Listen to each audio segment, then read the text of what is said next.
Oh boy, what a list I have brought for you. 10 lessons I learned summiting Kilimanjaro and that applies at work. You know what? I will give you one more at the end. Lesson number 1, high performers suffer the most when put together with medium and low performers. I know organizations like to couple strong people with the weaker one in order to train people, but that doesn't work. If you don't let people to perform according to their ability, they are going to leave you. And guess what?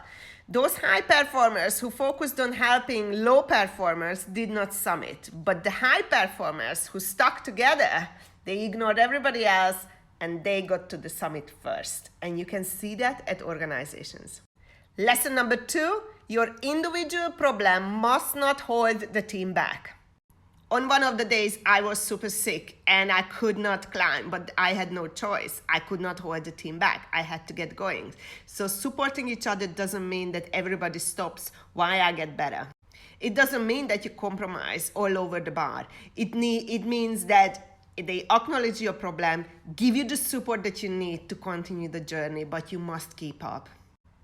Lesson number 3, A players, strong performers, need leaders. And B players, medium performers, need managers. A players need to be shown the vision, the mission, the target, the goal, and they figure out how to get there. B players need to be managed to where we want them to be. And you could see that up in the mountain as well. B players had to be taken and managed all the way to the summit. So no, you cannot apply the same management or a leadership style to everyone at work. High performers need leaders and medium and low performers need managers. Sorry. Lesson number 4, Gen Z is stronger than millennials. I'm so sorry, but this is true. We took 4 teenagers with us, and you know what? We had the least problem with them. What they don't want is you to be the boss and tell them what to do, but what they want is to guide them, and they are so open to guidance, coaching, and mentoring. It was a pleasure working with them. Lesson number 5, your A players perform better on their worst days than your B players on their best days. And the only advice I can give you, if you want to have a successful department or organization, to invest most of your resources in your A players. They are the ones who are moving organizations forward, not the B or the C players. Lesson number 6, people don't think and they just do things because it's always been done this way. I actually questioned why we do the night hike. Why don't we do the hike, the summit during the day? And there was no response to it. It would have been much easier. And guess what? The next summit will be during the day.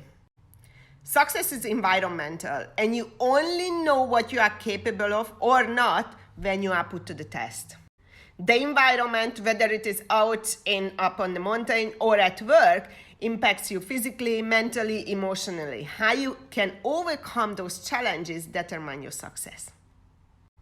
Lesson number 8, when people don't know where they are in relation to their goals, they get frustrated and impatient.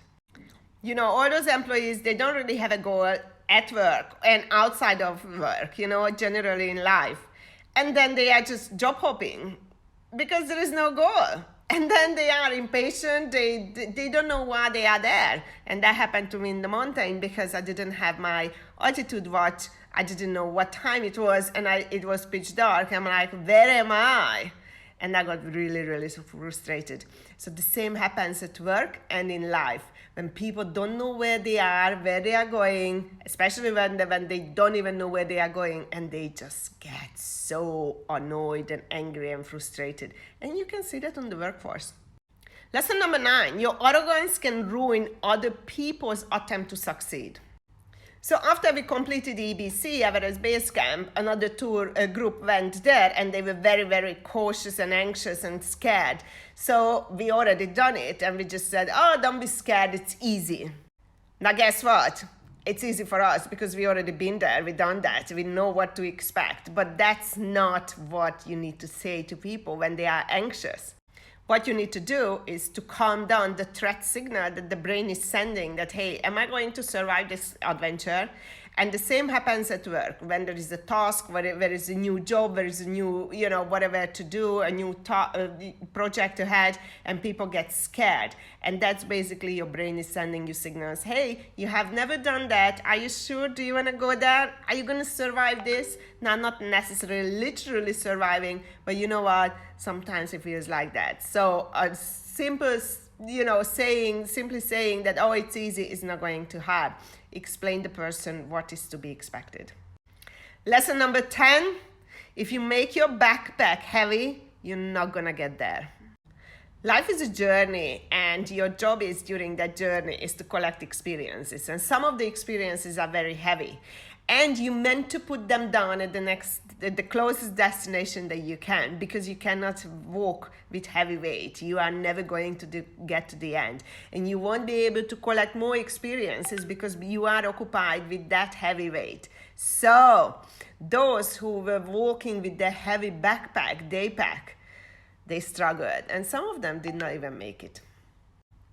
And the last one, lesson 11, you will get there, but you must keep going. You don't see the destination. You don't see the summit. It's pitch dark. You think millions of times, I'm going to give up. I can't do that. You break down, you cry, you're hungry, you need to go to the toilet. It's minus 18. You have every problem you can ever think of.